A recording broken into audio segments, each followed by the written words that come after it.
Assalamualaikum warahmatullahi wabarakatuh. Perkenalkan, nama saya Kalista Salsabila dari kelas 10 IPS 1, nomor absen 25. Di video kali ini, saya akan menjelaskan tentang penulisan laporan penelitian. Daftar isi yang pertama, yaitu menyusun garis besar laporan penelitian. Yang kedua, menyusun laporan penelitian secara tertulis sesuai kaidah karya tulis ilmiah. Yang ketiga, mempresentasikan laporan penelitian dalam diskusi kelas. Yang keempat, publikasi laporan peneliti melalui media cetak atau elektronik. Menyusun garis besar laporan penelitian. Syarat-syarat penulisan laporan yang pertama yaitu mengungkapkan keterangan secara lengkap, objektif, tidak memasukkan unsur pendapat pribadi, menggunakan bahasa komunikatif, lugas, dan santun, disajikan secara sistematis berdasarkan urutan peristiwa. Bagian-bagian laporan penelitian. Bagian pendahuluan.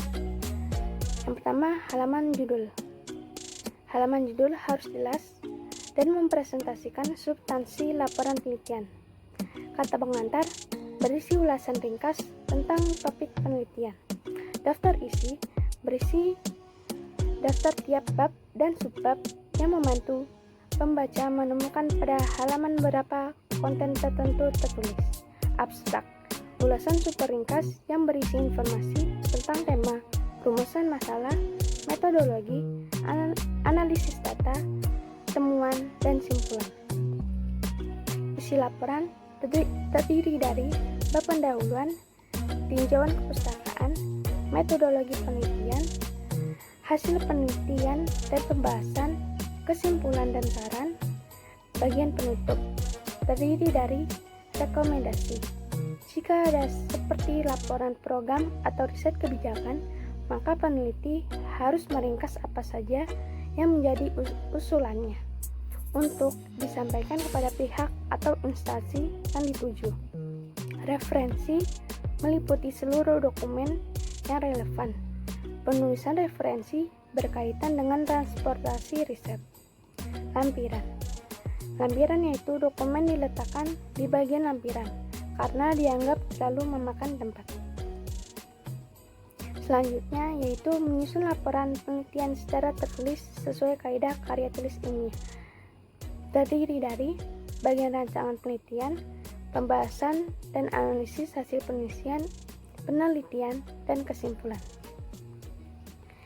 Selanjutnya yaitu mempresentasikan laporan penelitian dalam diskusi kelas. Jenis diskusi ada 3, yaitu diskusi, panel, simposium, dan seminar. Diskusi panel yakni diskusi yang dilakukan oleh sekelompok orang guna membahas suatu topik yang menjadi perhatian umum. Simposium yaitu merupakan sejenis diskusi yang diikuti lebih banyak orang dalam bentuk pertemuan ilmiah.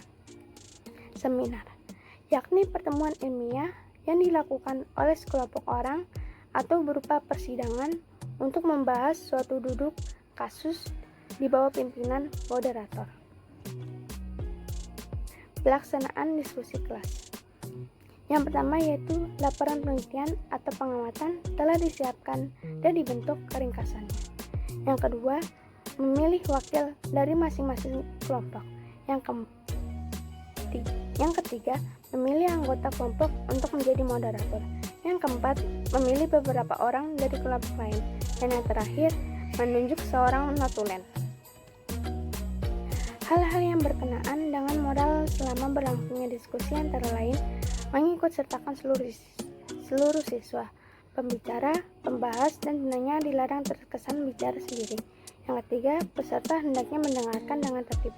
Yang keempat, dalam berdebat harus terarah dan tetap menjaga sopan santun. Manfaat diskusi yaitu mengembangkan keberanian mengemukakan pendapat, membina siswa bisa berpikir kritis, inovatif, kreatif, melatih diri untuk menerapkan konsep ilmu. Dan yang terakhir yaitu publikasi laporan penelitian melalui media cetak atau elektronik. Publikasi laporan hasil penelitian dapat dilakukan melalui berbagai media massa.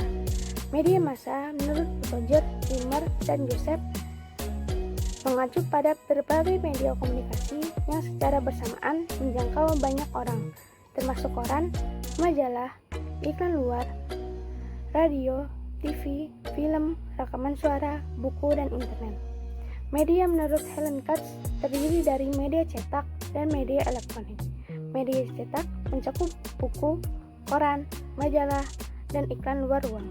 Sementara media elektronik mencakup radio, TV, dan internet. Cukup sekian dari saya, kurang lebihnya mohon maaf. Wassalamualaikum warahmatullahi wabarakatuh.